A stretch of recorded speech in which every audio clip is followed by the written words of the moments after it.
ইস্টবেঙ্গলের champion coach Oscar Bruzon কি ইস্টবেঙ্গলেই থাকছে, নাকি মুম্বাই সিটি এফসির চ্যাম্পিয়ন কোচ পিটার ক্র্যাটকি ইস্টবেঙ্গলে আসছে? তো এই নিয়ে কিন্তু নানান রকম আপডেট বেরিয়ে আসছে। তো কি আপডেট রয়েছে এই ব্যাপার নিয়ে সেটা তোমাদের সঙ্গে আলোচনা করার সাথে সাথে ইস্টবেঙ্গলকে নিয়ে কিন্তু বদনাম করার চেষ্টা করছে বেশ কিছু জায়গা থেকে। তো সেরকম একটা জঘন্য ব্যাপার উঠে এসেছে, সেই নিয়েও আমরা অবশ্যই প্রতিবাদ করব এই ভিডিওতে। তাই ভিডিওটা পুরো দেখো, ভিডিও ভালো লাগলে তারপরই লাইক করো, আর যারা চ্যানেলে প্রথমবারের জন্য এসেছো অবশ্যই চ্যানেলটাকে সাবস্ক্রাইব আর ফলো করে নিও, তাহলে প্রিয় দলের খেলার সমস্ত আপডেট তোমরা এখানে পেয়ে যাবে। তো চলো আর দেরি না করে ভিডিও শুরু করা যাক।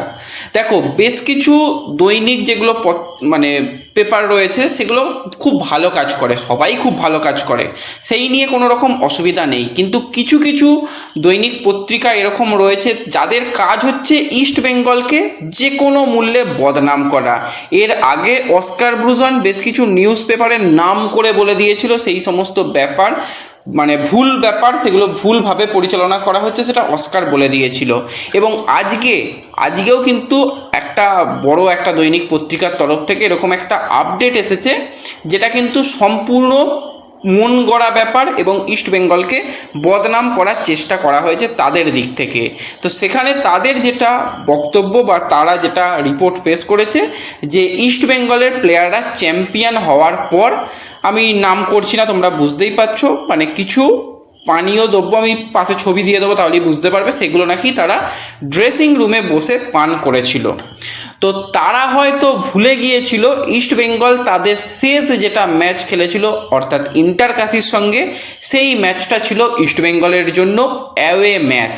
এবং অ্যাওয়ে ম্যাচে ইস্টবেঙ্গলের জার্সি কালার সবসময় সাদার জার্সি হয়, এবং ইস্টবেঙ্গল যখন চ্যাম্পিয়ন হওয়ার পর চ্যাম্পিয়ন টি শার্ট পরেছিল, সেই চ্যাম্পিয়ন টি শার্টটাও ছিল পুরোপুরি সাদার ওপরে লেখা ছিলাম আছি থাকবো চ্যাম্পিয়ন বলে।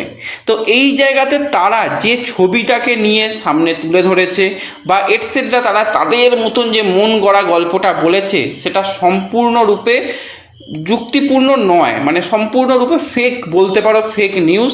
এবার তারা যে ফটোটা তুলে ধরেছে সেটা হচ্ছে ইস্টবেঙ্গলের মাঠে চ্যাম্পিয়ন হওয়ার পরে যেটা celebration, trophy celebration East Bengal player সমর্থকরা করেছিল, সেই সময় সেই ছবিটা তোলা হয়েছিল। তো সেই ছবিটা মিথ্যে নয়, সেই ছবিটা সত্য, কিন্তু কোনো রকমভাবে ম্যাচের দিন সেই ড্রেসিং রুমে সেই ফটোটা নয়। তাদের মন্তব্য যেটা যে ম্যাচের দিন ড্রেসিং রুমে নাকি এরকম আচরণ করা হয়েছিল। তো সম্পূর্ণরূপে ভুল তথ্য তারা কিন্তু দিয়েছে, এবং এটা কিন্তু ইস্টবেঙ্গলের জন্য বদনাম করার চেষ্টা করছে। এবং তাদের ভাই রিপোর্টটা একটুখানি দেখে নিও, আমি আমার WhatsApp channel, Telegram channel etcetera জায়গায় দিয়ে দেবো, সেখানে বুঝতে পারবে যে কতটা নেগেটিভভাবে ইস্টবেঙ্গলকে সামনের দিকে পরিচালনা করার চেষ্টা করছে। এর আগেও এই জায়গা থেকে একাধিকবার কিন্তু এটা করা হয়েছে, আজকে এটা প্রথম নয়। তো এই ব্যাপারগুলো তোমরা একটুখানি সতর্ক থেকো, সাবধান থেকো, এবং অবশ্যই প্রতিবাদটা করো। প্রতিবাদ করা অবশ্যই দরকার। আজকে ইস্টবেঙ্গলের বেশ কিছু ফ্যান পেজ থেকে সবার আগে এই ব্যাপারটা প্রতিবাদ করা হয়েছে। তো আমি তো তাদের পূর্ণ সমর্থন জানাবো। যেটা ভুল নিউজ, ফেক নিউজ, সেটা আবার ইস্টবেঙ্গলের মতন এরকম একটা ক্লাবের উপরে চাপিয়ে দেওয়া, সেটা কিন্তু খুবই খারাপ ব্যাপার। এবং এর ফলে ইস্টবেঙ্গলকে অনেক জায়গা থেকে ছোট হতে হয়েছে। সোশ্যাল মিডিয়াতেই অনেকজন কথাবার্তা বলেছে, তারাও পুরো ব্যাপারটা জানে না। তো সেক্ষেত্রে এই ব্যাপারটা নিয়ে খুবই আমার নিজস্বভাবে খারাপ লেগেছে, তোমাদের সঙ্গে শেয়ার করলাম। তোমরা তোমাদের মতামত জানিও এবং সকল বন্ধুদের সঙ্গে এই খবরটা কিন্তু শেয়ার করে দিও। এবং এর সাথে সাথে আজকে যখন সকালে একটা ভিডিও তোমাদের দিয়ে কিছু আপডেট শেয়ার করেছিলাম, তার ভিডিওটা আমি যখন পোস্ট করছি তখনই কিছু আপডেট আমাদের কাছেও আসে, এবং সেই নিয়ে প্রচুর তোমাদের কাছ থেকে মেসেজ, ফোন কল ইত্যাদি রয়েছে যে দাদা অস্কার ব্রুজন কি তাহলে থাকছে? ওই তো এক জায়গা থেকে শুনলাম যে অস্কার ব্রুজন থাকছে। দেখো, আমরা আমাদের চ্যানেল থেকে দায়িত্ব নিয়ে যে জিনিসটা তোমাদের বলেছিলাম, 10 তারিখ পর্যন্ত অস্কার ব্রুজন কিন্তু সময় চেয়েছে, এবং ইস্টবেঙ্গল ম্যানেজমেন্টও 10 তারিখ পর্যন্ত বলেছে যে আপনি 10 তারিখ পর্যন্ত অপেক্ষা করুন, এবং যা হবে 10 তারিখের মধ্যে বোঝা যাবে যে ভারতীয় ফুটবলের সামনে কি রকম টুর্নামেন্ট হবে না হবে, তার একটা ক্লিয়ার পিকচার 10 তারিখ পর্যন্ত পাওয়া যাবে, যেটা আমরা এত দিন ধরে বলে আসছি। তাহলে কি ইস্টবেঙ্গল শুধুমাত্র অস্কারের জন্যই ওয়েট করছে? এটা কিন্তু একদমই নয়।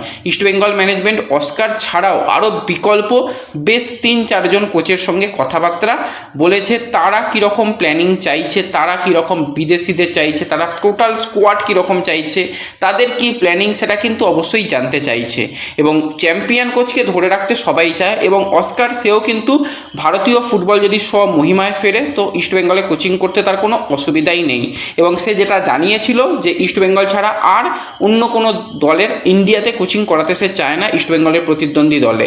তো সেই ব্যাপারটাও হয়তো অস্কার কথা রাখছে, যেরকমটা রিপোর্ট যে সে খুব সম্ভবত মোহনবাগানের প্রস্তাবে এখনও পর্যন্ত সাইন করেনি 10 তারিখের আগে পর্যন্ত। আজকে তো সবে 6 তারিখ, এখনও 4টি দিন ইস্টবেঙ্গলের কাছে সময় রয়েছে। তো যেই জায়গা থেকে রিপোর্ট করা হয়েছে সেখানে বলা হচ্ছে নতুন করে কিন্তু আবার অস্কারের সঙ্গে ম্যানেজমেন্ট কথাবার্তা বলছে। এটা নতুন কথা নয়, এই কথাটা চলেই আসছে এবং এই কথাটা 10 তারিখ পর্যন্তই চলবে, কারণ দুই পক্ষই ওই 10 তারিখ পর্যন্ত সময়টা রেখেছে। কারণ অস্কারের কাছে বিদেশি ক্লাবের মালয়েশিয়া সুপার লিগ থেকে তার কাছে ভালো অফার রয়েছে, এছাড়া ইন্দোনেশিয়ার মতন জায়গা থেকেও কিন্তু তার কাছে অফার রয়েছে। তারা লুফে নিতে চাইছে অস্কারকে এবং তার এই যে প্রপার প্ল্যানিংকে। তো সেক্ষেত্রে অস্কার চাইবে যে চ্যাম্পিয়ন দলেই থাকতে, সেই নিয়েই কিন্তু তারা তাদের দিক থেকে রিপোর্ট করেছে। ব্যাপারটা একদম 100% সত্যি, এর মধ্যে কোনো রকম মিথ্যের ব্যাপার নেই যে এটা মন গড়া ব্যাপার, এটা কোনো রকম মন গড়া ব্যাপার নয়। অস্কারকে রাখার চেষ্টা তো ম্যানেজমেন্ট করছে, কিন্তু অস্কারকে যদি কোনোভাবে শেষ পর্যন্ত ভারতীয় ফুটবলের অনিশ্চয়তা হোক বা আরও এটসেট্রা সমস্যা, আরও তো সমস্যা হোক, তাহলে যদি অস্কারকে না রাখা হয় তাহলে কি হবে?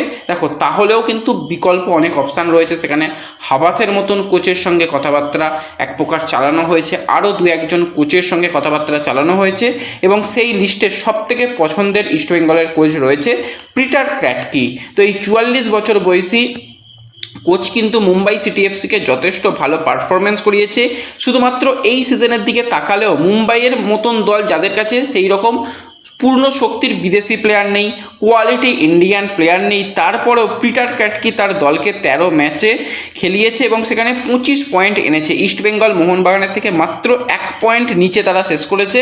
যেখানে ইস্টবেঙ্গল মোহনবাগান পূর্ণ শক্তির দল পেয়েছে, সেখানে পিটার ক্র্যাটকির দল সেরকম দল পায়নি এবং পিটার ক্র্যাটকির দল কিন্তু এই তাদের যেটা সীমিত শক্তি ছিল সেইখান থেকে কিন্তু 17টা গোল করেছে, 9টা গোল খেয়েছে এবং প্রত্যেকটা ম্যাচের হিসাবে কিন্তু ম্যাচের যে পয়েন্ট 1.92 পয়েন্ট করে পেয়েছে, যেখানে ইস্টবেঙ্গল তারা পার ম্যাচ 2 পয়েন্ট এবং মোহনবাগানও যেখানে পার ম্যাচ 2 পয়েন্ট করে পেয়েছে। সেখানে পিটার ক্র্যাটকি মানে একদম সীমিত শক্তি নিয়ে কিন্তু এরকম একটা ভালো রেজাল্ট মুম্বাইকে এই সিজনেও দিয়েছে এবং এর আগে তারা মোহনবাগানকে হারিয়ে ট্রফি চ্যাম্পিয়নও হয়েছিল, সেটাও আমরা দেখেছিলাম। তো এরকম একজন চ্যাম্পিয়ন কোচের সঙ্গেও কিন্তু কথাবার্তা বলা, তার প্ল্যানিং, তার ইউথ প্লেয়ারদের নিয়ে কাজ করার অভিজ্ঞতা, সেটাও কিন্তু ম্যানেজমেন্টকে ভাবাচ্ছে।